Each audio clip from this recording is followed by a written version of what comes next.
Utah here. We are in Central California on the North Fork of the American River, just outside of Mineral Bar Campground. Beautiful day, and we are here to see if we can do some sniping for gold on the creek. I love sniping this time of year. It is a great way to beat the heat. I've got a nice wetsuit, mask, snorkel, and I did get a hood. And I will actually be in the water, sniping underwater. The water here is very pleasant, slightly cool. You can go swim without a wetsuit all day, but you will eventually get cold and want to get out. By wearing a wetsuit, it keeps me from getting cold, and I can actually stay in the water most of the day. I'm also fair-skinned. It keeps me from getting a sunburn. Now, I like sniping because it's very easy on the tools. This is pretty much all I'm going to use 90% of the day. A sniffer bottle will suck up the gold flakes as I break them free. I do have some lead weights in the bottom of it. Once I fill it with water, it'll just sit here on the bottom of the creek and won't float away. A good rock hammer is worth its weight in gold, and I use it in conjunction with a small pry bar. And I can put these in the cracks, beat it in, and break them open. And it's also a fine enough point that I can actually scrape out the cracks with it as I'm working. So between these two, I can get almost everything I need. If I do have a crack I just can't quite get into, I go back to the hammer. This rock breaks very easily, especially if I'm up here in these slates. They break easily, they're strongly layered, and so they trap a lot of gold and are very easy to break open. And so with these three tools, I'm pretty much good for the day. I do bring a little suction stick. I built this one out of PVC. Has a little gasket on the end. It seals it really well. And I can use this either to suck up gold-bearing material, or, as I mostly use it, I can use it to flush water through a crack. And I will blow out the cracks and then pick the gold up off the bedrock.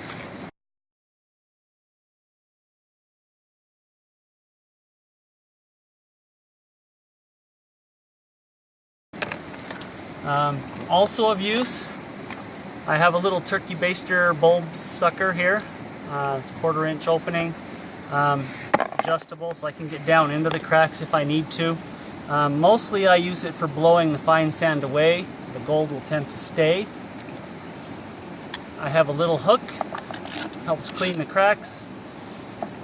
And I keep a gold pan under there. When I do suck material up with this, I can dump it in the pan underwater and clean it out and pick up the gold.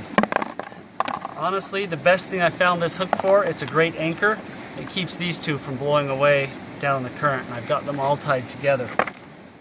The other thing that's important if you're going to be snorkeling, I've got some defog. I throw it on my lens 2-3 times a day, and it keeps me from fogging up. And really, that's it. I've got a backpack. I can take all this with me down the stream and just float downstream. I do have a screwdriver and a knife and some very small crack tools in there. I actually don't use them very often. A pair of gloves is a must if you're going to be working in the rocks all day. The other thing is a pair of knee pads. A $20 pair of knee pads is a good investment because it'll save you $200 wetsuit a lot of wear. Now, this area is really good if you don't have a wetsuit, don't want to be in the water all day.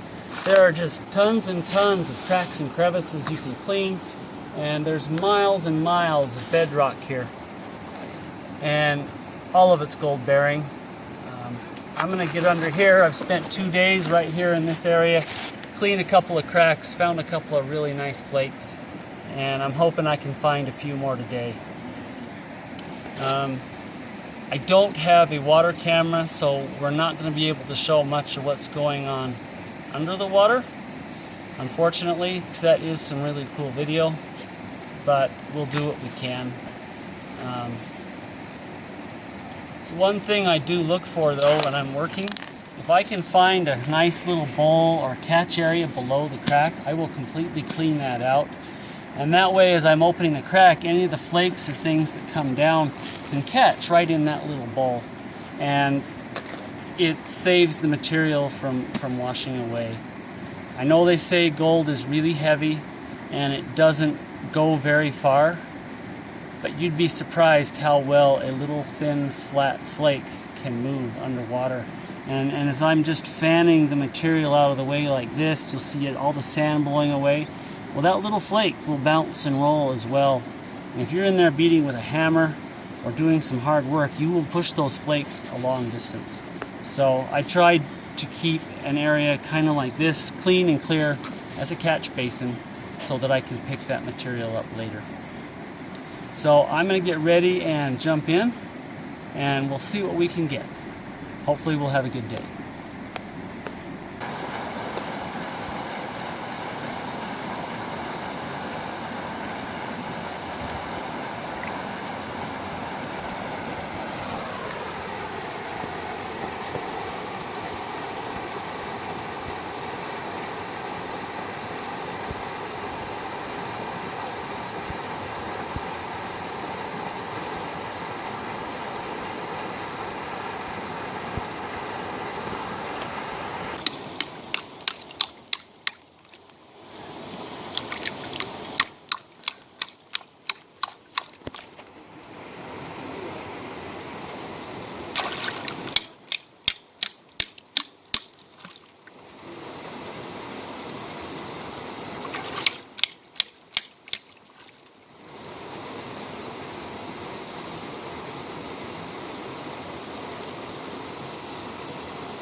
Whew. All right, I'm tired.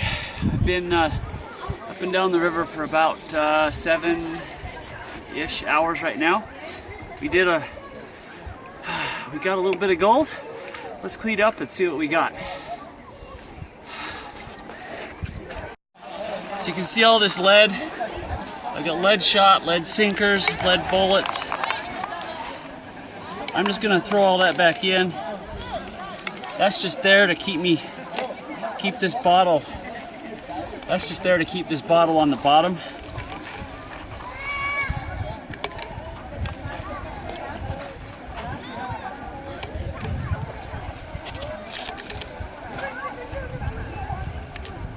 Mostly there are 22 bullets. Whenever I find them, I pick them up, drop them in.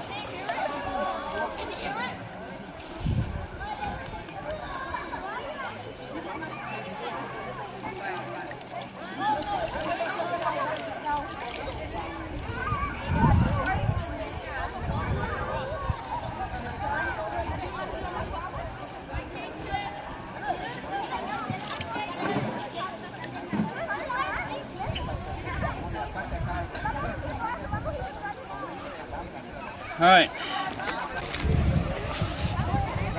there's the take for the day. Cleaned up a couple of nice cracks, had some of these bigger flakes in it. Found a vug kind of on a sidewall of the channel that was just loaded with fines. A few other pieces here and there. I didn't find much this morning, and most of this came this afternoon. Hang on one second. Hear myself talk with that thing on.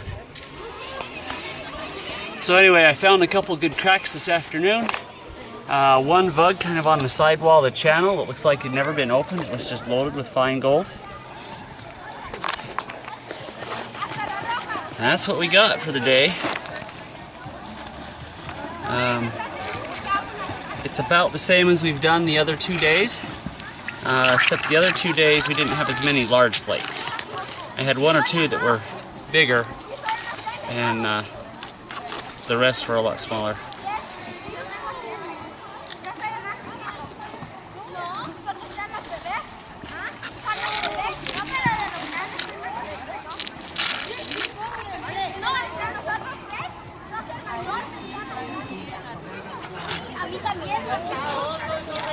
And that one doesn't want to suck up.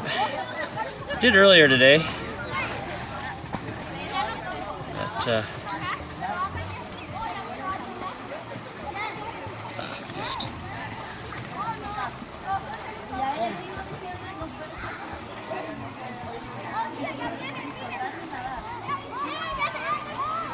It's a picker. You gotta pick it up. It's too flat.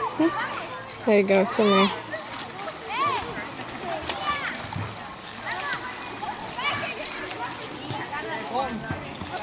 I think I see one more, a couple more. There's some fines in here still. Piece. There's a piece.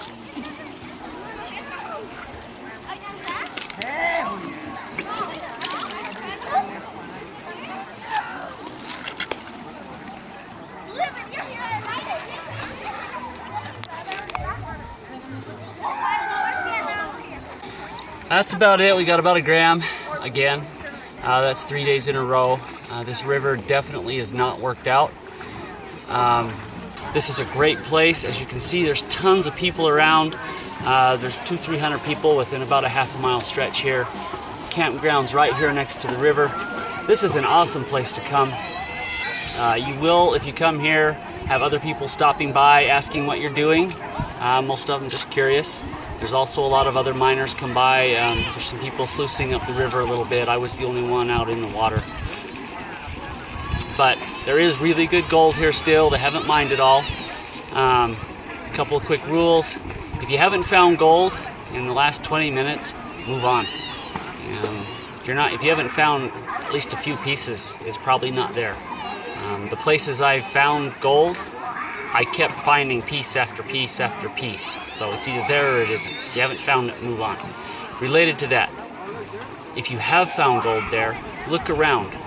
Related cracks and crevices in 5, 10, even 20 feet will often have more gold.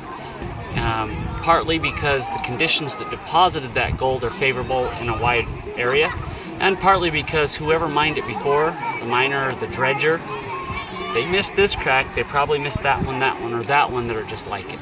So look around you. Thirdly, it's getting dark, the sun's just setting, that's why I got out. It's hard to see gold if there is no light directly on the gold flakes underwater. So I get out with the sun. I didn't get in until about 9:30 when the sun got overhead as well. It's a deep canyon. Again, this is a really popular place. The campground is right there. We're less than 100 yards from our camp. So it's close, easy access, fun place to visit.